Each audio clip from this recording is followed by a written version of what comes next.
Financial freedom, a proven path to all the money you will ever need, जिसे लिखा है Grant Sabatier ने। ये बहुत ही पॉपुलर पर्सनल फाइनेंस बुक है उन लोगों के लिए जो जिंदगी में बहुत ही जेन्युइन तरीके से पैसा कमाना चाहते हैं। और स्पेशली मेरा ये मानना है कि 18 साल से लेकर 40 साल के लोगों के लिए ये बेस्ट पर्सनल फाइनेंस बुक है, स्पेशली इंडियंस के लिए। तो आप अगर अभी यंग हो तो आपके लिए बोनस यही है कि आप अपने बहुत सारे साल बचा सकते हो इस वीडियो को सिर्फ देखकर। ऑथर हमें 7 स्टेप प्रोसेस को फॉलो करने के लिए सजेस्ट करते हैं जिसे कोई भी व्यक्ति फाइनेंशियल फ्रीडम अचीव कर सकता है। उनका ये मानना है कि पैसे तो अनलिमिटेड है लेकिन टाइम सभी के पास लिमिटेड है। यानी आप चाहे करोड़ों रुपए बना लो लेकिन आप उन करोड़ रुपए से 1 मिनट भी नहीं बना सकते हो अपनी जिंदगी के। उन 7 स्टेप में आपको ये समझ में आ जाएगा कि आपको एग्जैक्ट कितने पैसे चाहिए फाइनेंशियल फ्रीडम के लिए। और बहुत ही बेहतरीन फ्रेमवर्क भी मैं आपके साथ शेयर करूंगा जिससे कि आप अपने जॉब से ज्यादा पैसे कमा सकते हो और साथ ही साथ कुछ साइड बिजनेस भी शुरू कर सकते हो और बिना किसी डिफिकल्ट तरीकों से अपने खर्चे भी कम कर सकते हो। यानी ये वीडियो आपको अमीर बना सकता है अगर आप इस वीडियो को पूरा देखते हो तो। और मैं चाहता हूं कि इंडिया का हर व्यक्ति फाइनेंशियल फ्रीडम अचीव कर सके, कोई हमें आंखें नीचे करके ना देख सके। इंडिया की बात आएगी तो सब यही बोलेंगे कि भाई इंडिया सबसे ज्यादा इंटेलिजेंट और सबसे ज्यादा अमीर है, और इसी को हम आज इस वीडियो में करने वाले हैं। नमस्ते दोस्तों, आप सभी का स्वागत है बुक पिलो यूट्यूब चैनल पर, जहां पर हर संडे आपको मिलते हैं हाई क्वालिटी बुक समरीज। अगस्त 2010 में ऑथर एक अनएम्प्लॉयड थे और वो अपनी फैमिली के साथ रहते थे। देखो यार, अनएम्प्लॉयड होना बहुत कॉमन है लेकिन फैमिली के साथ रहना 24 साल में अमेरिका में एक बहुत बड़ी चीज होती है। क्योंकि अमेरिका में क्या सिस्टम है कि जैसे ही बच्चे 18 साल के हो जाते हैं वो अपने घर छोड़ देते हैं और उनकी लाइफ वो खुद की मर्जी से ही जीते हैं। लेकिन ऑथर 24 साल के थे इस वक्त, तो इनके लिए बहुत ही बड़ी शेम की बात थी कि मैं अभी भी घर वालों के साथ रह रहा हूँ। उन्होंने 3 साल हार्डवर्क किया और ना जाने कितने आइडियाज ट्राई किए, फिर भी इन दी एंड उनके बैंक में सिर्फ $2 बचे हुए थे, यानी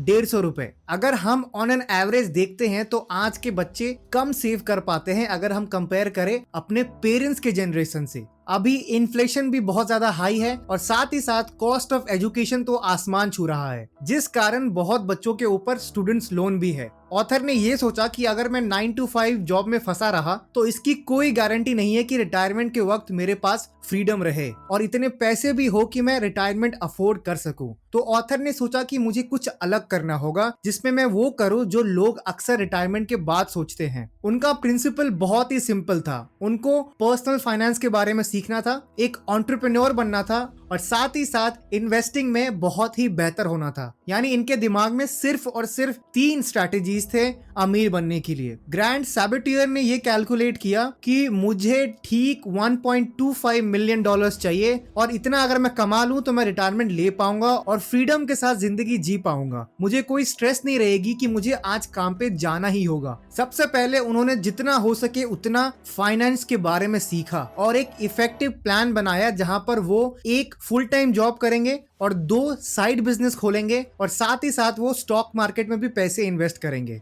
रिजल्ट ये हुआ कि जहां पर उनके बैंक बैलेंस में सिर्फ $2 थे, अब वो $1.25 मिलियन बन चुके थे और उन्होंने ये करके दिखाया सिर्फ 5 साल में। अगर ऑथर का करंट लाइफ के बारे में हम बात करें तो ग्रांट सैबेटियर एक एंटरप्रेन्योर है, पॉडकास्टर है, ब्लॉगर है और साथ ही साथ एक ऑथर भी है जिन्होंने ये कमाल की बुक लिखी है जो कि इंटरनेशनल बेस्ट सेलिंग बुक है। वो फाइनेंशियल फ्रीडम को 7 तरीके से एक्सप्लेन करते हैं। पहला है क्लैरिटी। इस फेज में आप ये समझते हो कि आप किस सिचुएशन में हो और आपको फाइनेंशियल फ्रीडम कैसे अचीव करनी है। दूसरा है सेल्फ सफिशिएंसी। इस फेज में आप इतने पैसे कमा रहे हो जिससे कि आपका घर चल रहा है और आप सारे बिल्स ठीक ठाक पे कर पा रहे हो। तीसरा है ब्रीदिंग रूम। ये वो फेज है जहां पर आप सिर्फ और सिर्फ अपने सैलरी पे डिपेंड करते हो, आपके पास कोई सेविंग्स नहीं बचती है, आपके खर्चे उतने ही ज्यादा है जितनी आपकी इनकम है। यानी अगर थोड़ा सा भी सैलरी लेट से आए तो आपको बहुत प्रॉब्लम हो सकती है। चौथा है स्टेबिलिटी। ये थोड़ा रिलैक्सिंग फेज है जहां पर आपके 6 महीने के खर्चे आपने सेव कर लिया है और आपके ऊपर कोई लोन वगैरह भी नहीं है। 5वां है फ्लेक्सिबिलिटी। ये स्टेबिलिटी से भी बेटर फेज है जहां पर आपके 2 साल के खर्चे आपने ऑलरेडी इन्वेस्ट कर रखा है कहीं पे। छठा है फाइनेंशियल इंडिपेंडेंस फेज। ये मेरा इंडिविजुअल फेवरेट है और मैं ये गारंटी देता हूं कि आने वाले कुछ सालों में मैं 10,000 लोगों की जिंदगी बदलने वाला हूं। तो फाइनेंशियल इंडिपेंडेंट फेज यही है जहां पर आप एक ऐसे फेज में हो जिससे कि आपकी जो इनकम्स है वो ऑटोमेटिकली ही आपके इन्वेस्टमेंट से जनरेट हो रही है और साथ ही साथ आप रिटायरमेंट भी ले सकते हो, अपने पैशन और गोल्स को भी अचीव कर सकते हो।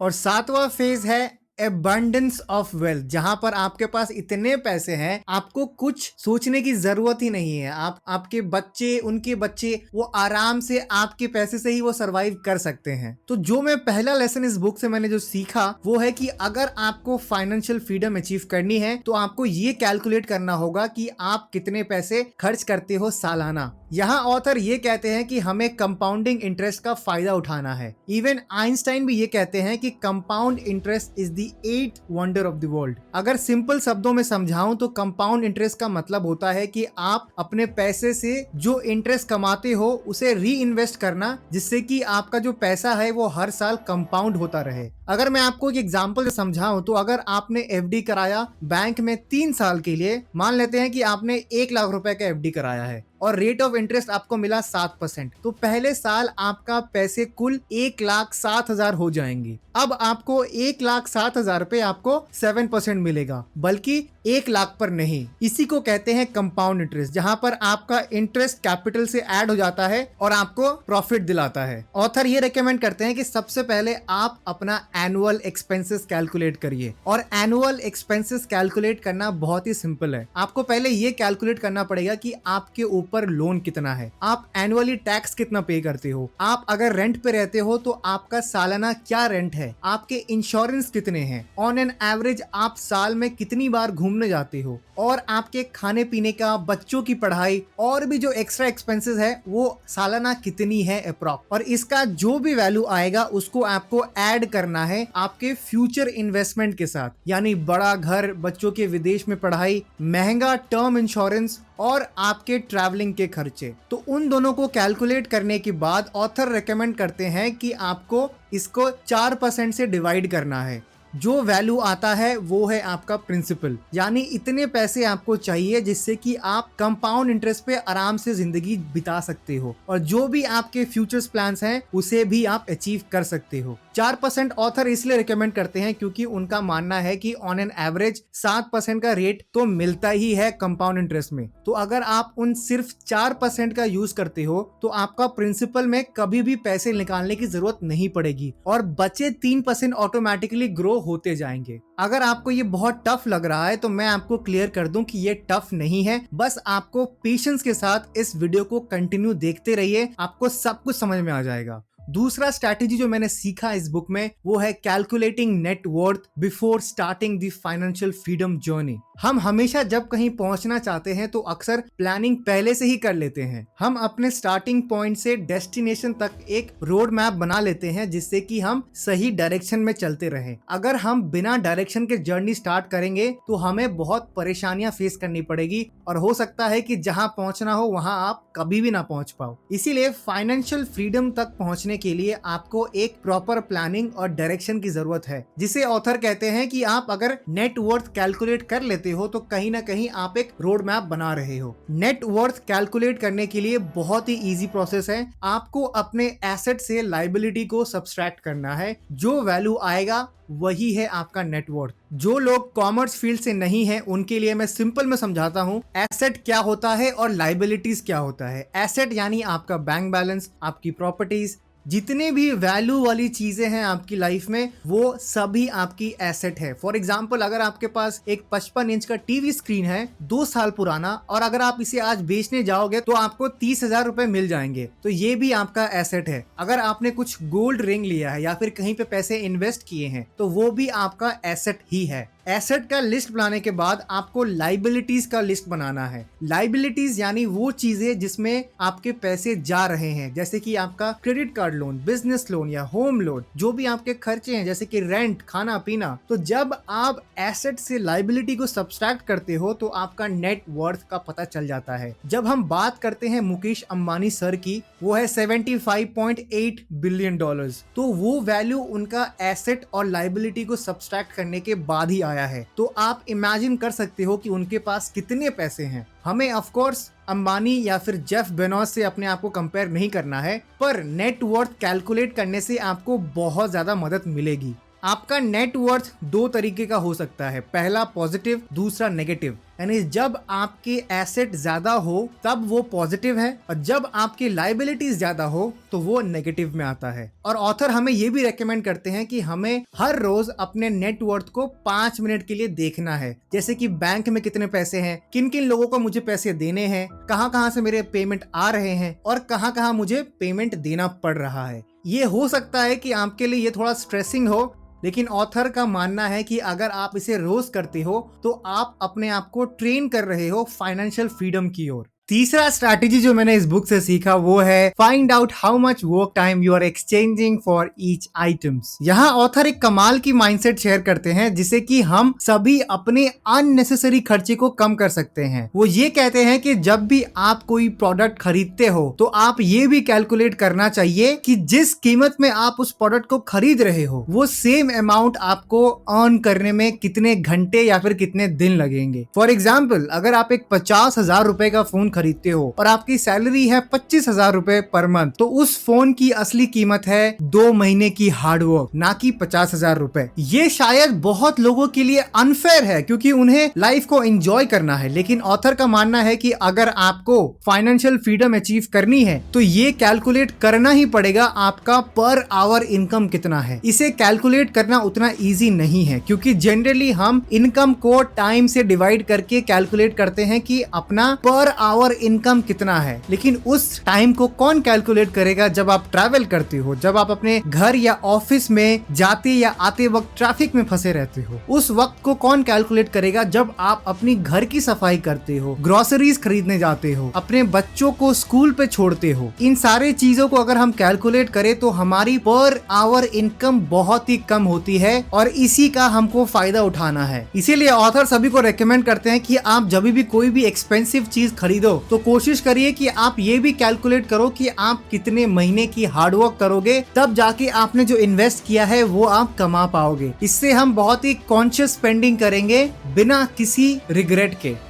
चौथा स्ट्रैटेजी जो मैंने इस बुक से सीखा वो है saving more money by reducing housing, transport and food cost. In general हम सभी के सबसे बड़े 3 एक्सपेंसेस हैं घर, गाड़ी और खाना। ऑथर यहाँ हमें ये समझाने की कोशिश करते हैं कि अगर हम इन 3 चीजों पर खर्चे कम कर देते हैं तो हमारे पास ज्यादा पैसे रहेंगे इन्वेस्ट करने के लिए और साथ ही साथ जल्दी रिटायरमेंट के लिए भी। सबसे पहले बात करते हैं घर के बारे में। ऑन एन एवरेज एक व्यक्ति 1/3 पैसे घर खरीदने में ही लगा देता है। अगर एक फैमिली 1 करोड़ रुपए का अपार्टमेंट खरीदते हैं तो ऊपर से फर्नीचर, डेकोर और भी जो एक्स्ट्रा एक्सपेंसेस है वो लगाकर ऑलमोस्ट 1,50,00,000 रुपए लग जाते हैं। और साथ ही साथ आपको सोसाइटी की मेंटेनेंस फीस भी देनी होती है पूरे साल का, और उस 1,50,00,000 रुपए आइदर आप फुल पेमेंट करते हो या फिर आप बैंक से लोन लेते हो, जिसे चुकाते चुकाते आपकी पूरी जिंदगी चल जाती है। इसीलिए ऑथर हमें एक और स्ट्रैटेजी शेयर करते हैं कि अगर आप घर ना खरीदो बल्कि आप एक फुल्ली फर्निश्ड अपार्टमेंट रेंट पे ले सकते हो, जहां पर आपको रेंट 25,000 से लेके 40,000 रुपए तक हो सकता है। अगर आप ये स्ट्रैटेजी फॉलो करते हो तो आपका वो जो 1,50,00,000 रुपए जो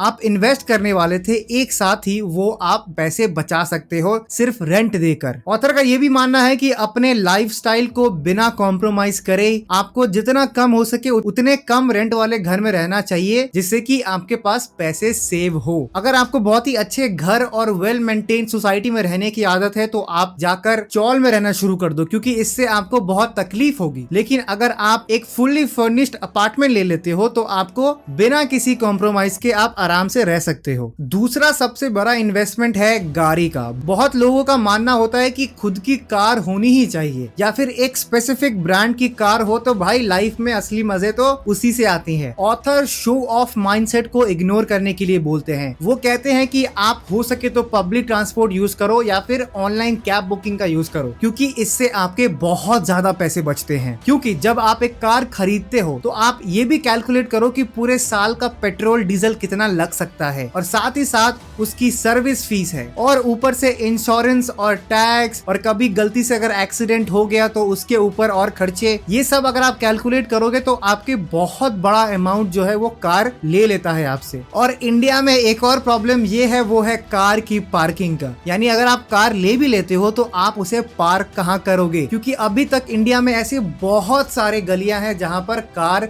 जा ही नहीं सकती। बहुत लोगों का घर एक तरफ होता है और गाड़ी की पार्किंग एक तरफ होती है, तो इससे कोई मतलब नहीं बनता है। और कभी कभी जब लोग कार खरीदते हैं तो उनको कार पार्किंग भी खरीदनी पड़ती है, जो कि बहुत महंगा पड़ता है। मे बी पब्लिक ट्रांसपोर्ट हम सभी के लिए उतना ज्यादा इफेक्टिव नहीं रहेगा, क्योंकि इंडिया का पब्लिक ट्रांसपोर्ट उतना ज्यादा अच्छा नहीं है कंपेयर करें अगर हम डेवलप्ड कंट्री से, और ना ही हमारे यहाँ कैब्स टाइम पे आते हैं। तो अगर आप कार या बाइक ले भी रहे हो तो मेक श्योर करिए कि जितना कम बजट की कार हो उतना ज्यादा बेटर है। मैं आप सभी को रेकमेंड यही करूंगा कि अभी कुछ साल वेट कर लीजिए, क्योंकि आने वाले सालों में इलेक्ट्रिक कार्स और इलेक्ट्रिक स्कूटर या फिर इलेक्ट्रिक बाइक का ही जमाना आने वाला है, जिससे कि आपका पेट्रोल के पैसे बचेंगे और साथ ही साथ वो एनवायरनमेंट के लिए भी बेटर रहेगा। तीसरा है फूड। ऑथर रेकमेंड करते हैं कि हमेशा प्रमोशनल डेज में शॉपिंग करनी चाहिए, या फिर बहुत सारे कंपनीज आपको उनका एनुअल मेंबरशिप लेने के लिए कहते हैं, जिससे कि आपको हर एक प्रोडक्ट पे डिस्काउंटेड प्राइस मिल जाता है, जैसे कि बिग बास्केट या फिर ग्रोफर्स। वैसे इंडिया के लोकल मार्केट से भी आप अपनी जरूरत की चीजें ले सकते हैं, जहां पर आपको काफी सस्ते में प्रोडक्ट्स मिल सकते हैं, और इससे वेंडर्स का भी फायदा होगा और आपका भी फायदा होगा। लॉन्ग टर्म में अगर आप ये 3 चीजों पर सेविंग करोगे तो आपके पास बहुत पैसे बचेंगे, और जिसे आप आराम से कंपाउंड इंटरेस्ट पे एंजॉय कर सकते हो। स्ट्रैटेजी नंबर 5 है जो मैंने इस बुक से सीखी, वो है ऑप्टिमाइजेशन ऑफ योर सैलरी। देखिए, जनरली ज्यादातर इंडियन लोग शाय होते हैं जब बात आती है उनकी सैलरी को बढ़ाने के लिए। लोग डर के मारे जाते ही नहीं है अपने बॉस के पास कि बॉस मेरी सैलरी आप बढ़ा दो, क्योंकि उनको डर लगा रहता है कि यार अगर मैं ऐसा करूंगा तो क्या पता मेरी जॉब ही लूज हो जाए। इसीलिए ऑथर रेकमेंड करते हैं कुछ 4-5 रूल्स आपको फॉलो करनी चाहिए, जिससे कि आपकी सैलरी बहुत अच्छी हो सकती है। सबसे पहला रूल है कि आपको अपनी स्किल को आइडेंटिफाई करना है, और आपको ये समझना है कि आपका वैल्यू क्या है उस कंपनी में। अगर आपकी स्किल्स अच्छी नहीं है और ना ही आप कुछ ज्यादा वैल्यू प्रोवाइड करते हो, तो आपको फोकस करना है कि आपको स्किल्स बढ़ानी है और अपनी कंट्रीब्यूशन जो है कंपनी को वो भी बढ़ानी है। दूसरा रूल है कि आपको मार्केट रिसर्च करना है अपने जॉब पोजीशन को लेकर। अगर आप एक मार्केटिंग मैनेजर हो या फिर अगर आप अकाउंटेंट हो, तो आप आइडेंटिफाई करो कि सिमिलर जॉब्स में ऑन एन एवरेज मार्केट में क्या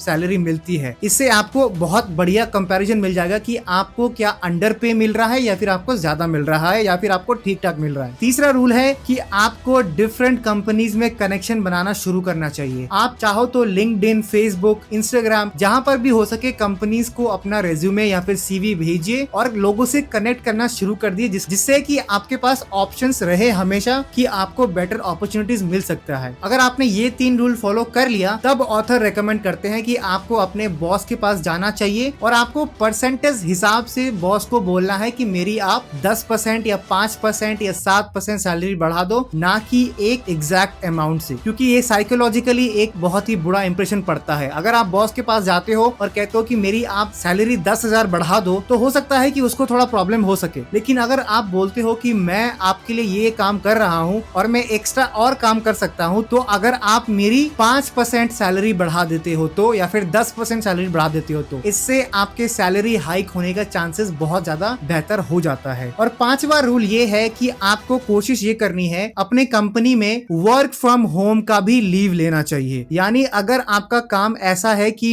आप घर पे रह के भी कर सकते हो, तो कंपनी को आप ये कह सकते हो कि आप मुझे अलाउ करो कि मैं घर से काम करूं, जिससे कि आपका टाइम और पैसे बचे। स्ट्रैटेजी नंबर 6 है जो कि मैंने इस बुक से सीखी है, जो आप सभी को हेल्प करेगा फाइनेंशियली फ्री होने में, वो है start a side business with your current job. Author के एक फ्रेंड है जिसका नाम है मैट, जो कि एक फुल टाइम ग्राफिक्स डिजाइनर है और उनकी एनुअल सैलरी जो है वो $55,000 है। लेकिन इतनी सैलरी होने के बावजूद भी वो काफी फाइनेंशियल प्रॉब्लम फेस करते आ रहे हैं। तो उन्होंने सोचा कि मैं एक साइड बिजनेस करूंगा, लेकिन मैं अपना जॉब भी नहीं क्विट करूंगा। तो उन्होंने अपना एक बिजनेस शुरू किया डॉग वॉकिंग बिजनेस का। यानी अगर आप यूरोप या फिर अगर आप यूएस में जाते हो तो लोग डॉग को वॉक पे ले जाने के लिए आपको पैसे देते हैं। तो उन्होंने उसी तरह एक बिजनेस स्टार्ट किया जहां पे उन्होंने बहुत लोगों को हायर किया जो कि लोगों का डॉग वॉक पे लेके जाते हैं। इससे ये हुआ कि उनकी जो सैलरी है वो मिल ही रही है और साथ ही साथ वो साइड बिजनेस से भी उन्होंने काफी ज्यादा पैसे कमाए और वो उस पैसे को इन्वेस्ट करके और अभी वो आराम से वो लाइफ जी पा रहे हैं। उसी तरह अगर आप एक जॉब कर रहे हो तो अपना जॉब क्विट ना करें। आप कोशिश करिए कि आपका जो भी इंटरेस्ट है उसी रिलेटेड एक साइड बिजनेस शुरू कर दीजिए और आप फोकस ये करिए कि ज्यादा पैसे इन्वेस्ट ना करें। आपका गोल ये होना चाहिए कि मुझे बस प्रॉफिटेबल होना है, चाहे वो 5,000 रुपए हो चाहे वो 10,000 रुपए हो। कोशिश करिए कि जितना मिनिमम कैपिटल लगे उतना ज्यादा बेटर है आपके लिए। और साथ ही साथ इससे आपको बिजनेस की जो स्किल है वो भी आपके इंप्रूव हो जाएगा, जो कि आजकल एमबीए में भी नहीं लोग सीख पाते हैं। ऑथर का ये मानना है कि हमेशा अपने इनकम को डाइवर्सिफाई करना चाहिए। अगर आप अपनी इनकम को डाइवर्सिफाई नहीं करोगे तो अगर आपकी जॉब लूज हो जाती है तो फिर आपको फाइनेंशियल प्रॉब्लम हो सकती है। तो इस बुक के की पॉइंट्स यही है कि आपको अपना एनुअल एक्सपेंस कैलकुलेट करना है, उसके बाद अपना नेटवर्थ भी कैलकुलेट करना है। तीसरा, आपको ये फाइंड आउट करना है कि कोई आइटम खरीदने से पहले आपको कितना हार्डवर्क करना पड़ेगा जिससे कि आप वो पैसे कमा सकते हो। चौथा, आपको पैसे बचाने हैं अपने घर के खर्चों में, ट्रांसपोर्टेशन में और अपने खाने पीने में। पांचवा, अपनी सैलरी को ऑप्टिमाइज करना है, जिसे ऑथर ने कुछ रूल से समझाया जो आपने सीख लिया है। स्ट्रैटेजी नंबर 6 है कि आपको एक साइड बिजनेस खोलना है जिससे कि आपको साइड इनकम मिले और कोशिश करिए कि वो एक प्रॉफिटेबल बिजनेस हो। तो आज के वीडियो के लिए इतना ही। ये वीडियो में अगर चाहता तो मैं आपको 8 से 10 मिनट में भी समझा सकता था, लेकिन मेरा गोल ये है कि आप सभी को फाइनेंशियली फ्रीडम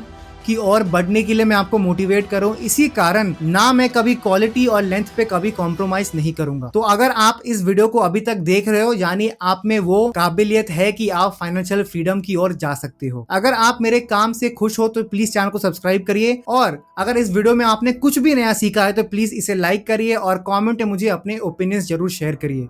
तो मैं मिलूंगा आपसे नेक्स्ट वीडियो में, तब तक के लिए कीप रीडिंग, कीप ग्रोइंग।